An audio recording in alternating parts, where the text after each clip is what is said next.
Vamos a empezar esta conferencia a modo de resumen sobre el gran engaño. Viene a ser la continuación de la conferencia anterior, de la número 82 de hace un año. Ahora ya llevamos más de 100 y pico largas. Y vamos a seguir con esta temática que parece que a pocos nos puede llegar a interesar, pero que realmente tiene una significación tremenda para cada uno de nosotros. La hemos titulado De Papa a Papa. Y como veis aquí, solo con las imágenes ya tenéis el compendio de lo que vamos a tratar. La oscura verdad sobre los jesuitas y su objetivo. Sabéis que este papa que ha entrado ahora es jesuita. Pues bien, vamos a destapar un poco quiénes son realmente los jesuitas. Antes de la dimisión de Benedicto XVI, vamos a situarnos. Los chinos reciben el año de la serpiente, un periodo que vaticina sabiduría y prudencia. Y diréis, ¿y esto qué tiene que ver? Pues bien, este periodo de la serpiente es el año que ellos esperan, donde pueden cambiar el curso de la historia. Esto lo esperan los chinos, las tradiciones orientales de las que tanto estamos recibiendo sus influjos y que también aceptados están siendo en Occidente actualmente. Pues bien, en este año hay personas de los chinos mismos que están declarando algo muy interesante. Dentro de sus augurios para el nuevo año, Zhang dijo que será un buen año para los negocios, las reparticiones y los asuntos políticos, ya que el único reptil del calendario chino es símbolo de buena fortuna y sabiduría. Esto es la serpiente para ellos. El año de la serpiente es idóneo para arrojar los viejos hábitos y pensamientos, dijo Zhang, sobre el futuro cambio de gobierno. Es el año para reinventarse. Las serpientes cambian de piel y los humanos también podemos hacerlo, resumió. Fijaos que estamos hablando de China, pero es que esto mismo es lo que ha sucedido en el Vaticano. También se han reinventado, se han mudado de piel. Lo han hecho o no con el cambio de papa. Vamos a verlo. Aquí tenéis, llega el año de la serpiente, que además es llamada también el pequeño dragón. Aquí lo tenéis, no son invenciones, y que además coinciden cada vez que sucede este año de la serpiente o del pequeño dragón en marcadas desgracias para la humanidad. Año de la serpiente o pequeño dragón de agua significa cambio y desgracias. Pero también recordemos, y esto ya lo mostramos anteriormente, que hay un lugar donde describe qué es la serpiente o qué es el dragón, que es lo mismo.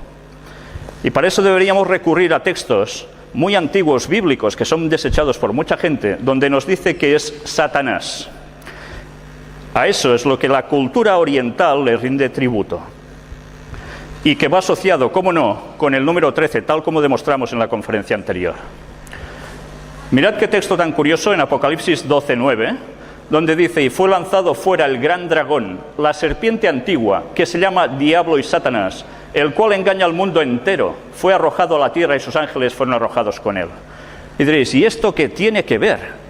Pues sencillamente, cuando sabemos descifrar lo que ponen estos enigmáticos textos, podemos entender el gran engaño que está montado para hacernos creer las cosas que realmente no son buenas como buenas.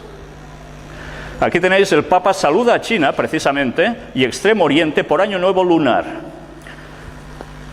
Y aquí él da ese reconocimiento hacia China, hacia los países del lejano Oriente, precisamente en este nuevo año lunar que comenzó el día 10 de febrero.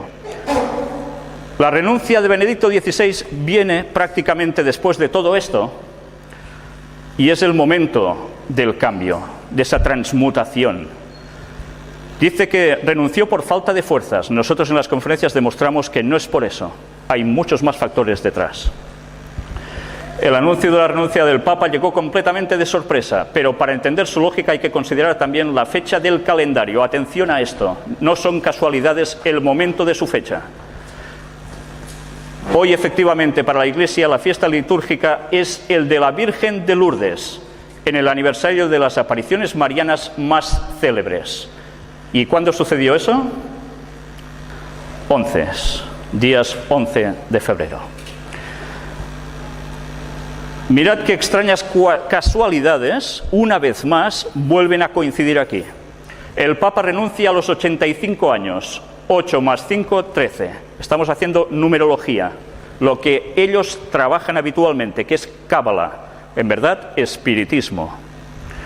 Día del anuncio, día 11, que significa aprobado por ley divina. Por eso eligió ese día. Hora anuncio, renuncia del Papa por los medios de comunicación a las 11:47, sumado da 13. Día y mes del anuncio, 11 del 2, sumado 13. Día del anuncio coincide con la celebración de la Virgen de Lourdes, que igual 11 de febrero da 13. Que, por cierto, quien se aparece allí no es la Virgen de Lourdes, como bien hemos demostrado. O se presentaba sus manifestaciones. Día, mes y año del anuncio, 11 del 2 del 2013. Sumado todo da 10. El 10 significa plenitud. 1 más el 0, que es igual a Dios. Fecha de emisión, 28 del 2 del 2013. Sumamos todo, nos da 18, que es 3 veces 6, el número de la bestia. Y además es el año de la serpiente o pequeño dragón de agua, que significaba cambio y desgracias, Satanás, número 13. Todas estas casualidades, entre comillas, no se han dado porque sí. ¿Hubo un mal presagio o una señal? ¿Recordáis esto? Fue precisamente cuando el Papa renuncia. Justo se manifiesta este relámpago con un estruendo enorme en la Basílica de San Pedro. Aquí lo tenéis más ampliado incluso. Pero mirad qué texto aparecía en Lucas 10:18, un texto bíblico. Y les dijo, yo veía a Satanás caer del cielo como un rayo. Justo, ¿dónde? En el Vaticano. La elección del Papa Francisco. Ya entramos en el cambio. Jorge Mario Bergoglio, nuevo Papa con el nombre de Francisco. Mirad bien la fecha del recuadro, 13 del 3 del 2013. Aquí lo tenéis, sumado todo, una vez más, nos da 13, y fue en un día 13. 13 es muerte y nacimiento, cambio total, transformaciones, 12 más 1 igual a Mesías. En ocultismo, satanismo, el 13 es Lucifer, Satanás. ¿Estos números han sido casualidades? Recordemos un extracto del gran engaño de la conferencia número 3 del año 2006, cuando hubo el cambio de pontificado de Juan Pablo II a Benedicto XVI. Esto fue en directo, lo grabamos en esos momentos, con este resumen de coincidencias que también todo daba 13. Aquí lo tenéis mejor ilustrado. Serán siempre casualidades, ¿verdad? Aún hubo más números cabalísticos. Hubo la fumata de fogueo. La elección del Papa sigue en el aire, decían.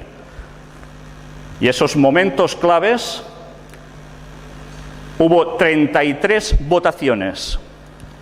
33 votaciones dicen que hubo hasta que salió elegido el nuevo pontífice. El 11 es aprobado por ley divina, el 3 significa la Trinidad. 11 más 11 más 11 da 33. Aprobado 3 veces por ley divina, por la Trinidad. Pero atención, no la Trinidad cristiana, sino la Trinidad pagana. Eso debemos diferenciarlo y en las conferencias lo explicamos muy bien. Aquí tenéis al nuevo Papa, que precisamente salió al balcón. ¿Recordáis la escena? ¿La estuvisteis siguiendo en directo? Fue muy interesante, porque se ven como las luces se encienden de la logia de San Pedro en ese balcón, pero van tardando a salir y no sabíamos por qué. Pero los que estábamos pendientes, los que sabíamos de qué iba el asunto, estábamos pendientes del reloj. Y justo cuando se cumplían las 8 con 13 minutos, fue cuando apareció en el balcón. Ni minuto más, ni minuto menos. Además, las 8:23, en horario de tarde, si hacéis la transformación de los números, nos sale también 13. Aquí tenéis algo muy significativo. El jesuita argentino José Mario Bergoglio es el nuevo Papa con el nombre de Francisco. Es el primer latinoamericano y además el primer jesuita en la historia del Vaticano en ostentar el pontificado. Papa Benedicto XVI renuncia a los 85 años, da 13. Elegido Papa Francisco a los 76 años, que también da 13. La elección del Papa Francisco ha sido en la semana número 11 del año. La sede papal ha estado vacante 13 días. Fue ordenado sacerdote de la Compañía de Jesús por Monseñor Ramón José Castellano, arzobispo emérito de Córdoba, en Argentina, un día 13. ¿Y qué más sucedió? ¿Cuándo fue la hora de la fumata blanca? Las 19:06, que son las 7:06 p.m., que una vez más daba 13. Pues bien, además hubo esa intronización el día 19 de marzo, como no, tenía que dar 13, por supuesto. Y ahora vamos a ver precisamente más de esta numerología. Fue, como veis aquí, primer pontífice no europeo de la Iglesia en 13 siglos. Primer papa no europeo en 13 siglos. Papa con papa. Benedicto XVI regresa al Vaticano contento y con intención de dedicarse a la oración. Ya sabéis que se fue y luego regresa. Seguirá viviendo en el Vaticano. Mirad en qué fecha sucedió todo esto. 2 de mayo del 2013. Sumado todo, evidentemente, ¿qué tenía que dar? Pues 13. El antiguo monasterio de clausura donde él iba a vivir fue precisamente instituido un día 13. ¿Y qué sucede también el 13 de mayo? Consagran el pontificado de Francisco a la Jornada Mundial de la Juventud a la Virgen de Fátima. El 13 de mayo en Fátima, el pontificado del Papa Francisco en la Jornada Mundial de la Juventud, que se realizará en Río de Janeiro, en julio de este año, serán consagrados a la Virgen María. Y como demostramos, las apariciones de la Virgen María son apariciones satánicas, no es la Virgen María. ¿Esto a más de uno les sorprende? Mirad las conferencias y veréis la demostración. Mirad cómo además, dice, así el cardenal patriarca le propuso a los obispos portugueses que esta consagración se hiciera el día 13 de mayo. Él mismo lo dijo. Seguimos avanzando para ir un poco más deprisa, vamos muy justos de tiempo. Salen 13 por todas partes, luego en vuestras casas, si tenéis las imágenes, podréis verlo perfectamente. Y vamos a ver esos primeros signos visibles de humildad de este nuevo Papa, que realmente están sorprendiendo y embaucando a muchas personas. ¿Qué empieza a hacer esta persona? Pues empieza a tener esos signos de sencillez, de energía, de humildad. Todos los cronistas hablan sobre ello. Incluso hay gente que se dedicó a poner en internet estas 7 diferencias básicas entre un papa y el otro, que rompía moldes de algo que parecía muy solemne y muy rico a algo que parece súper sencillo. El cambio está dando su efecto. Las personas están aceptando realmente que va de humildad. Él y todo el nuevo pontificado. Todo el mundo en pos de la bestia. ¿Qué estoy diciendo yo ahora aquí? Mirad, 132 países participaron en inicio de papado de Francisco. Tenéis a la izquierda a Joe Biden, de Estados Unidos, católico. Tenéis a la derecha a Angela Merkel, luterana, pero totalmente diciendo las mismas cosas que el papado está diciendo. Y en medio tenéis al jesuita Mariano Rajoy y al príncipe Felipe también, que estudió en la escuela de jesuitas. ¿Cómo no? ¿De dónde estaba sacada la expresión bestia? Pues mirad, otra vez recurrimos a Apocalipsis, capítulo 13, versículos 3 y 4. Son profecías. Vi una de sus cabezas como herida de muerte, pero su herida mortal fue sanada, y se maravilló toda la tierra en pos de la bestia. Os haré un poco de resumen. En 1798 la historia dijo que el general Berthier, por orden de Napoleón, cogió al Papa y lo encerró, y parecía que el Vaticano se acabó. Pocos meses después, esa herida mortal es sanada, y su auge vuelve a surgir cada vez con más fuerza. Hasta el punto que la profecía dice que toda la tierra irá en pos de la bestia. Y adoraron al dragón que había dado autoridad a la bestia. ¿El dragón quién es? Hemos visto, Satanás, ¿lo recordáis? Y adoraron a la bestia diciendo, ¿quién como la bestia y quién podrá luchar contra ella? Si tenéis dudas de esto, mirad las conferencias y veréis qué detalles impresionantes narra la historia al respecto. Totalmente no se puede llevar la contraria a lo que es historia y profecía. Mirad esta imagen, Papa Francisco con la cruz quebrada y su escudo papal. Mostramos que esta cruz quebrada es del siglo VI, ahora hablaremos de todo esto, y este es el escudo papal, con una insignia en medio muy interesante. Mirad que surge de este libro, de Piers Compton, un católico declarado, y nos narra de dónde surge la cruz partida. Este crucifijo torcido es un símbolo siniestro usado por los satanistas en el siglo VI, que había sido revivido para la época del Vaticano II. Esta era una cruz torcida o rota, en la cual se mostraba una figura repulsiva y distorsionada de Cristo, que los practicantes de la magia negra y brujos de la Edad Media habían usado para representar el término bíblico marca de la bestia. Así no solo Pablo VI, sino sus sucesores llevaron ese objeto y lo sostuvieron para que fuera reverenciado por las multitudes. Y las personas, cuando él pasa con este crucifijo, ¿qué hacen? Se postran. ¿Culto a quién? ¿A Dios? No, a Satanás. Los jesuitas mirad ahora un poco de historia. Fueron expulsados de muchas naciones. ¿Sabíais esto? Esto no nos lo enseñan en las escuelas normalmente, ni tampoco se nos dicen las razones. ¿Por qué? ¿Es porque eran tan buenos que, al ser tan buenos, sobraban allí? Podéis buscar en cualquier sitio un poco bien documentado sobre la expulsión de los jesuitas. Veréis que están expulsados prácticamente de un montón de países. Incluso desde España también fueron expulsados. Pero todo esto tiene una explicación. Y la iremos viendo ahora en breve. En España la Compañía de Jesús quedó en situación de ilegalidad como consecuencia de la aplicación del artículo 26 de la Constitución de la Segunda República Española de 1931. Atención al año, relativo al cuarto voto de obediencia al Papa. Ahora veremos qué es el cuarto voto de obediencia al Papa. En 1931 son expulsados. ¿Qué sucede pocos años después en España? ¿Lo recordáis? La Guerra Civil Española. ¿Qué ha sucedido después de cada país donde han sido expulsados los jesuitas? Una guerra. Y ellos, al cabo de nada, vuelven otra vez allí. Estad atentos a Corea, porque en Corea sucedió lo mismo. Y aquí tenéis el Papa Negro, que es Adolfo Nicolás, el general superior de los jesuitas. Sabéis que ellos funcionan como un orden militar. Y a la derecha el Papa Blanco. ¿Quién manda en verdad? ¿El Papa Blanco o el Papa Negro? El Papa Negro es el general de la orden, el otro no. Y ahora vamos a ver el juramento de los jesuitas, y que es la verdadera causa de su expulsión. Lo que vais a ver ahora está extraído de las palabras de Alberto Rivera, un ex jesuita que, por decir lo que dijo, le costó el envenenamiento y su muerte. Estad atentos a lo que ahora vais a ver. El lado oculto de los jesuitas, su juramento extremo. ¿Veis su insignia? Luego hablaremos un poco. En este extracto nos dice: el propósito de la orden jesuita, formalmente establecido por el Papa en 1540, es destruir la reforma protestante. Ellos lo llaman la contrarreforma. Nicolini de Roma escribió: los jesuitas, por su mismo llamado, por la misma esencia de su institución, están ligados a buscar por cada medio, recto o malo, la destrucción del protestantismo.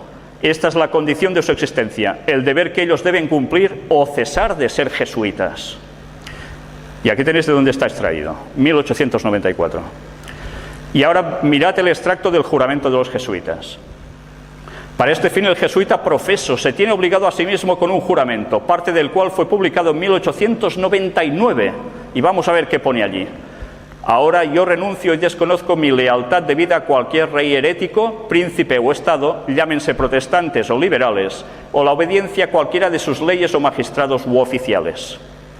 Luego declaro que la doctrina de las iglesias de Inglaterra y Escocia, de los calvinistas, hugonotes y otros del nombre protestante o liberales, ser condenables, y ellos mismos ser condenables los que no abandonarán las mismas. Luego declaro que yo ayudaré, asistiré y aconsejaré a todos o algunos de los agentes de su santidad en el lugar donde yo esté, en Suiza, Alemania, Holanda, Dinamarca, Suecia, Noruega, Inglaterra, Irlanda o América, o en cualquier otro reino o territorio al que yo vaya, y haré mi máximo esfuerzo para extirpar a los herejes protestantes o las doctrinas liberales y destruir todo pretendido poder, que sea legal o no. En 1981, Alberto Rivera denunció estas cosas. Aquí tenéis a Adolfo Nicolás, español. Ceremonia de introducción y juramento extremo de los jesuitas. Habla el superior. ¿Sabéis? Ellos tienen grados como la masonería. Los de abajo no saben nada. Creen en lo que hacen, son sinceros. Pero a medida que van subiendo se van enterando de realmente qué es lo que los mueve y qué función va a ser la suya. Hijo mío, hasta aquí tú has sido enseñado para actuar como el disimulador entre los católicos romanos, para ser un católico romano y para ser un espía aún entre tus propios hermanos, para no creer a ningún hombre, para no confiar en ningún hombre. Entre los reformadores, para ser un reformador. Entre los hugonotes protestantes franceses, ser un hugonote. Entre los calvinistas, ser un calvinista. Entre los protestantes, aquellos que protestan y están en desacuerdo con la institución católica romana, generalmente ser un protestante. Y obtener su confianza y buscar aún predicar desde sus púlpitos.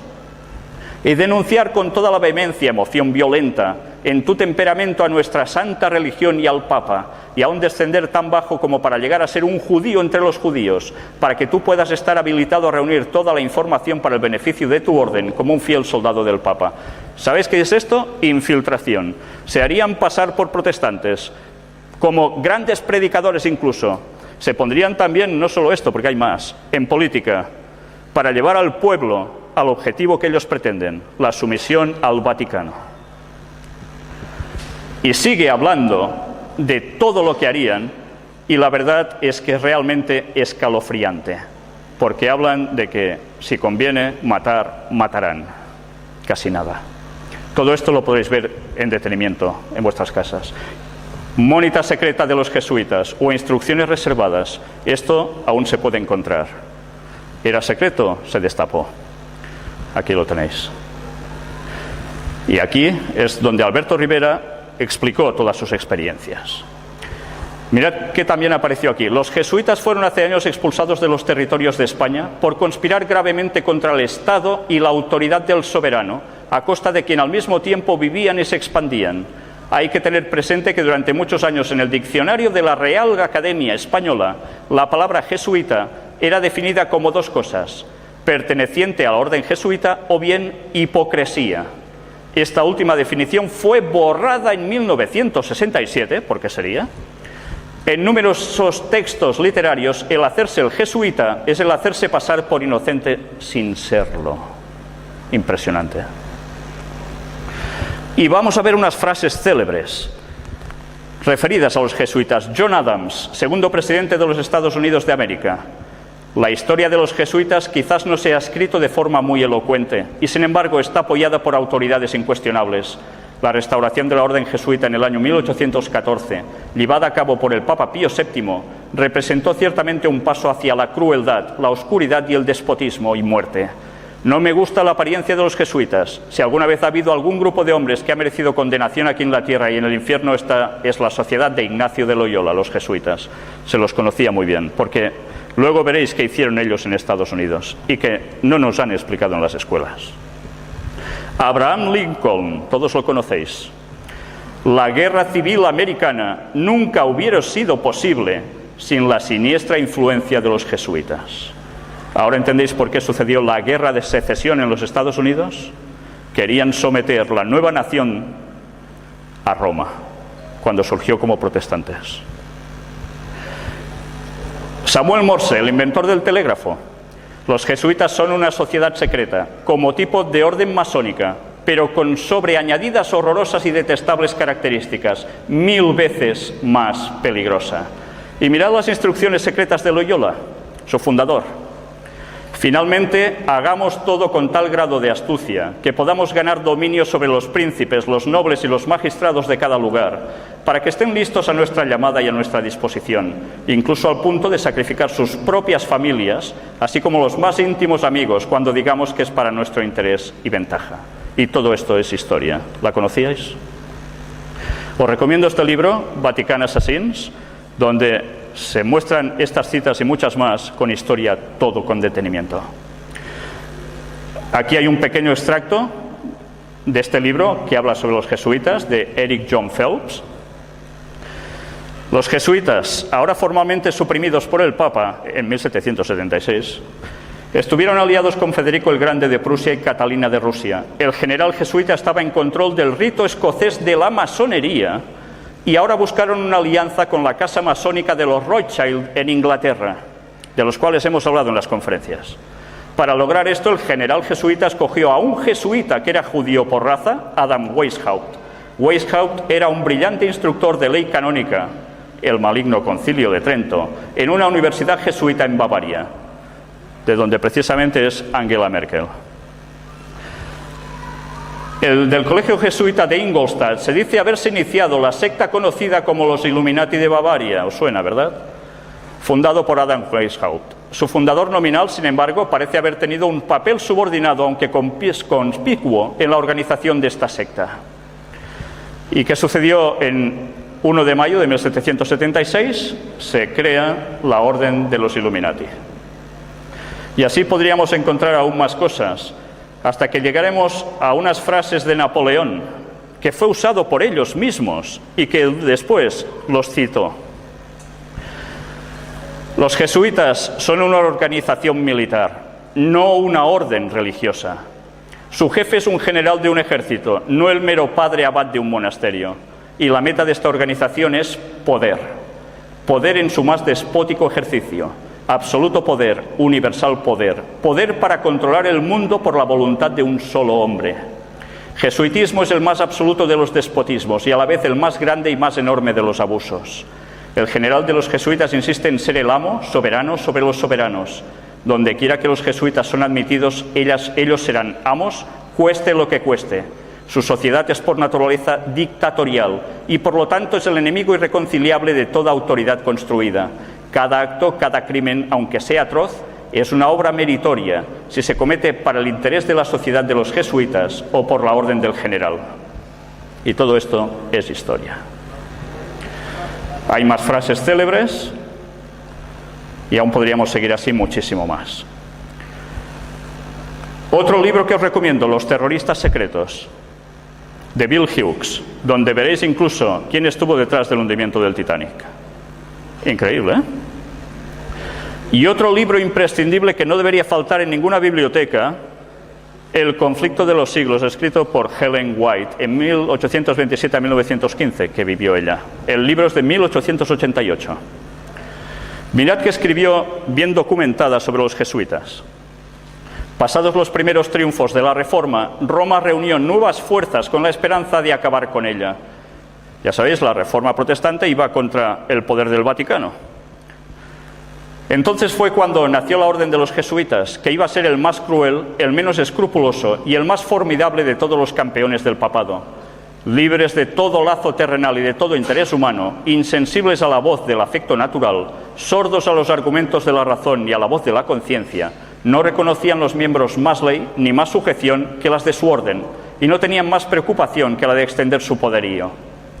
El Evangelio de Cristo había capacitado a sus adherentes para arrostrar los peligros y soportar los padecimientos, sin desmayar por el frío, el hambre, el trabajo, la miseria, y para sostener con denuedo el estandarte de la verdad frente al potro, al calabozo y a la hoguera. Para combatir contra estas fuerzas, el jesuitismo inspiraba a sus adeptos un fanatismo tal que los habilitaba para soportar peligros similares y oponer al poder de la verdad todas las armas del engaño. ¿Por qué creéis que están siempre en los primeros puntos de conflicto los jesuitas? Son los soldados del Papa. Para ellos ningún crimen era demasiado grande, ninguna mentira demasiado vil, ningún disfraz demasiado difícil de llevar. Ligados por votos de pobreza y de humildad perpetuas, ¿os suena de algo esto? Estudiaban el arte de adueñarse de la riqueza y del poder para consagrarlos a la destrucción del protestantismo y el restablecimiento de la supremacía papal. ¿El nuevo papa jesuita no está mostrando estas facultades? Las mismas. La historia no cambia, los personajes siguen lo mismo. Al darse a conocer como miembros de la orden, se presentaban con cierto aire de santidad, visitando las cárceles, atendiendo a los enfermos, os suena, ¿verdad?, y a los pobres, haciendo profesión de haber renunciado al mundo y llevando el sagrado nombre de Jesús, de aquel que anduvo haciendo bienes.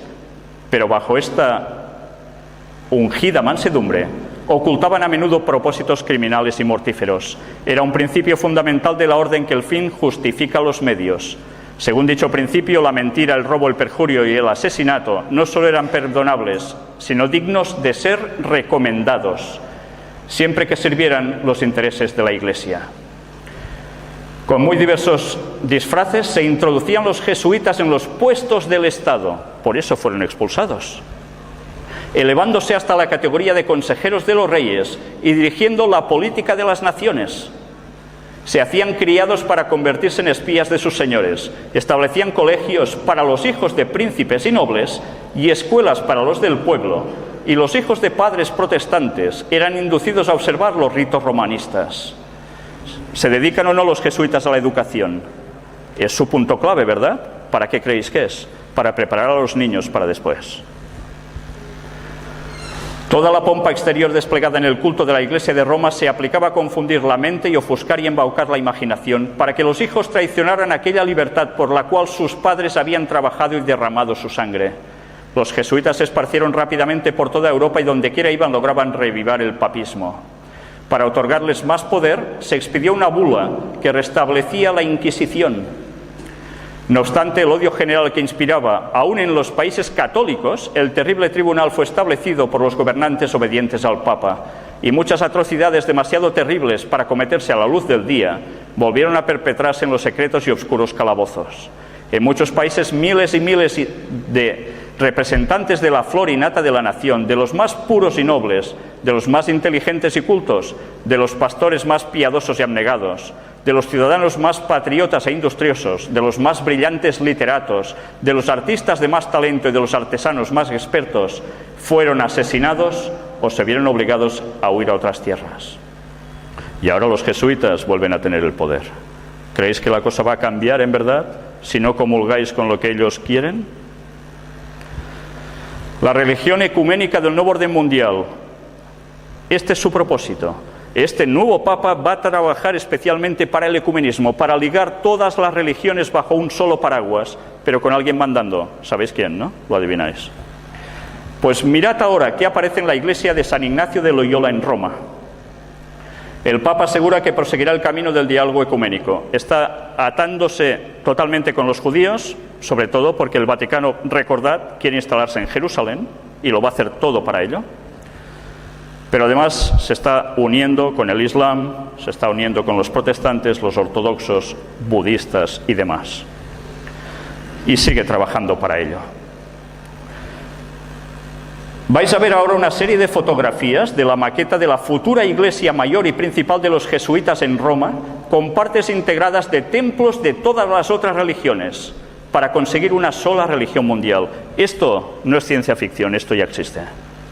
Aquí la tenéis. Vamos a ver algún pequeño detalle. ¿No veis construcciones típicas de Rusia, de iglesias rusas, ortodoxas? Mirad qué países aparecen también en sus pies, como España, ¿cómo no? ¿Os recuerda esto a algún otro lugar, verdad? Del mundo islámico en Turquía. Pues ya veis, iglesias de protestantes, todo junto bajo un mismo paraguas. Ese es el trabajo del nuevo Papa. Aparentando bondad increíble, haciendo el bien y ayudando a la población, se los va a ganar. La crisis irá más.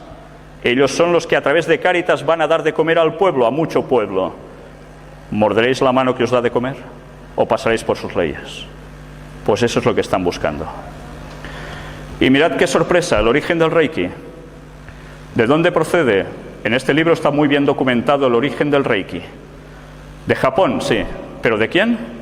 De los jesuitas. Trabajaron especialmente con espiritismo, haciéndolo pasar por influencias de energía cósmica que penetran en nosotros y que damos a los demás.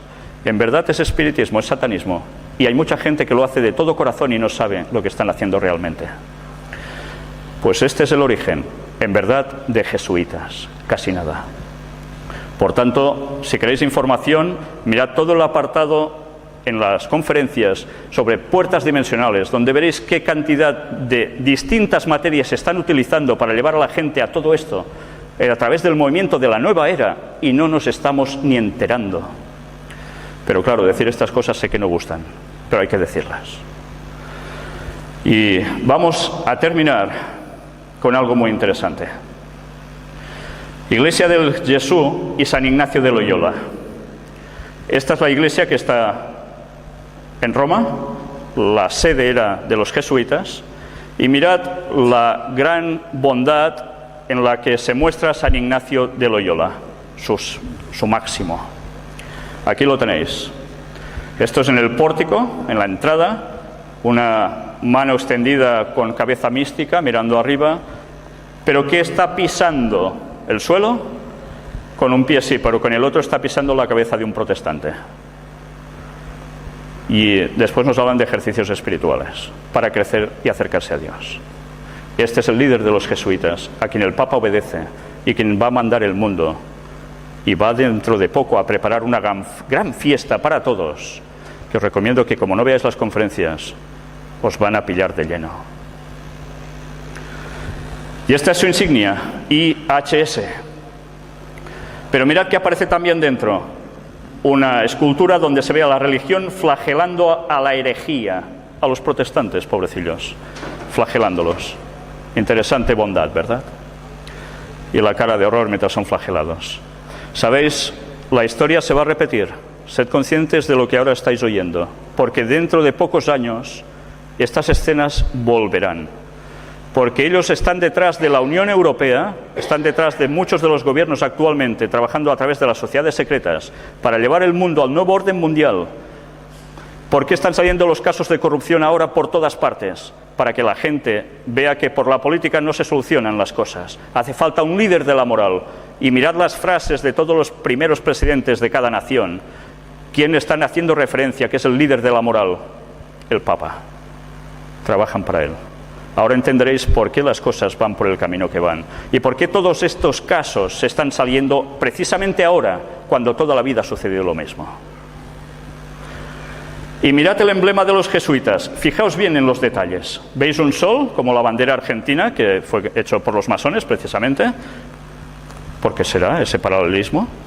¿Veis algo debajo de las tres letras? ¿Veis tres clavos? Mirad, sacado de la Universidad de Navarra, extraído de allí, la historia de la Universidad de Navarra, que fue de dónde procede, pues del Opus Dei. Mirad qué explicación dan, tan interesante, que nos va a servir como guinda del pastel. Ellos hablan de los signos gráficos de escritura, y mirad que aparece en el alfabeto hebreo. ¿Veis la letra de la izquierda? Es la sexta letra del alfabeto, se llama Baf. La palabra Baf significa clavo. Se le adjudica el valor numérico 6. Sabéis que en hebreo las palabras tienen un componente sumado de números y un significado. Al clavo le dan el número 6. ¿Entendéis esto? Pues mirad ahora. El emblema de los jesuitas en verdad es 666. ¿Y qué es esto? Mirad otra vez más la profecía de Apocalipsis. Ese libro que la gente dice no se puede entender, son tonterías. Pues mirad qué pone allí. Capítulo 13, versículos del 14 al 18. Y engaña a los moradores de la tierra con las señales que se le ha permitido hacer en presencia de la bestia, mandando a los moradores de la tierra que le hagan imagen a la bestia, que tiene la herida de espada y vivió. ¿Sabéis? Aquí está hablando de Estados Unidos. Es una segunda bestia que le dará el poder al Vaticano. Sed conscientes de esto. Obama es un jesuita, lo han subido los jesuitas, es un masón de grado 32, no sé si ha llegado al 33 o lo ha superado, pero están trabajando todos para el Vaticano. Y se le permitió infundir aliento a la imagen de la bestia, para que la imagen hablase e hiciese matar a todo el que no la adorase. Y hacía que a todos, pequeños y grandes, ricos y pobres, libres y esclavos, se les pusiese una marca en la mano derecha o en la frente. De esto hablamos también en la conferencia anterior. Van a hacer que todo el mundo vuelva a observar el domingo como día de reposo, el día de adoración al sol pagano, el día de adoración a Satanás. No es el día del Señor. Si miráis en las Biblias pone que el día de descanso es el sábado, no el domingo. Tened esto presente, porque ya han manipulado hasta los diccionarios o las enciclopedias a partir de 1990 para demostrar, que ya no puedas demostrar, que el sábado es el séptimo día y el domingo el primer día de la semana. Y mirad cómo termina diciendo, y que ninguno pudiese comprar ni vender sino el que tuviese la marca o el nombre de la bestia o el número de su nombre. Aquí hay sabiduría. El que tiene entendimiento, cuente el número de la bestia, pues es número de hombre, y su número es 666. En el conflicto de los siglos vuelve a aparecer esto. Y téngase presente que Roma se jacta de no variar jamás. Los principios de Gregorio VII y de Inocencio III son aún los principios de la Iglesia Católica Romana, y si solo tuviese el poder, los pondría en vigor con tanta fuerza hoy como en siglos pasados. Pocos saben los protestantes lo que están haciendo al proponerse aceptar la ayuda de Roma en la tarea de exaltar el domingo. Mientras ellos tratan de realizar su propósito, Roma tiene su mira puesta en el restablecimiento de su poder y tiende a recuperar su supremacía perdida. Los protestantes están doblegando a Roma. Y termina diciendo Apocalipsis 18, algo que define la situación de la Iglesia Católica Romana. ¿Por qué creéis que ahora desde el Vaticano se fomenta la lectura de la Biblia cuando en la Edad Media se quemaban las Biblias? Y se quemaba cualquiera que tuviese un solo texto escrito en su bolsillo. Porque ahora, como no pudieron acabar, porque salió la imprenta con Gutenberg y empezaron a publicar Biblias en el idioma del pueblo, mucha gente se dio cuenta del gran engaño que tenían montado con ese falso cristianismo que estaban pintando, que no tiene nada que ver con el real. Y mirad qué interesante lo que aquí pone. Ahora ellos dicen, leed la Biblia, pero nosotros somos los únicos que la pueden interpretar. Entonces no ganamos nada, ¿verdad? Después de esto, vi a otro ángel descender del cielo con gran poder y la tierra fue alumbrada con su gloria. Está hablando de un mensaje que se iba a dar a este mundo, justo antes de que suceda todo esto. Y clamó con voz potente diciendo, ha caído la gran Babilonia, y se ha hecho habitación de demonios y guarida de todo espíritu inmundo y albergue de toda ave inmunda y aborrecible. Babilonia, cuando se escribió este texto, ya no existía. Hacía siglos que había desaparecido. ¿A quién hacía referencia? Porque todas las naciones han bebido del vino del furor de su fornicación, y los reyes de la tierra han fornicado con ella, y los mercaderes de la tierra se han enriquecido de la potencia de sus deleites. ¿Sabéis? Esto se aplica perfectamente a Roma. Ellos están detrás de las grandes transacciones comerciales que, trabajando con la masonería, están creando grandes monopolios y que mueven el petróleo mundial. Yo os lo digo por contactos personales que tengo, que dejan muy claro que esto no son bromas. ¿Y quién decide quién explota el petróleo? Ellos son. Y parece que no tengan nada que ver, ¿verdad? Y otra voz del cielo que decía, salid de ella, pueblo mío, para que no seáis partícipes de sus pecados ni recibáis parte de sus plagas, porque sus pecados han llegado hasta el cielo, y Dios se ha acordado de sus maldades. Luego va a haber justicia. Están llegando a su límite, y se avisa que cuando la gente sepa estas cosas, que busquen de verdad. Y sabéis, hace falta ser muy sincero, porque a veces podemos llevar muchos años creyendo cosas, conceptos que están equivocados, y luego reconocer eso y decir, realmente hay otro camino. Hace falta mucho valor. Pues bien, toda la información de todo lo que hoy he intentado condensar aquí, con todas las pruebas, la vais a encontrar precisamente en esta página donde encontráis las conferencias del Gran Engaño.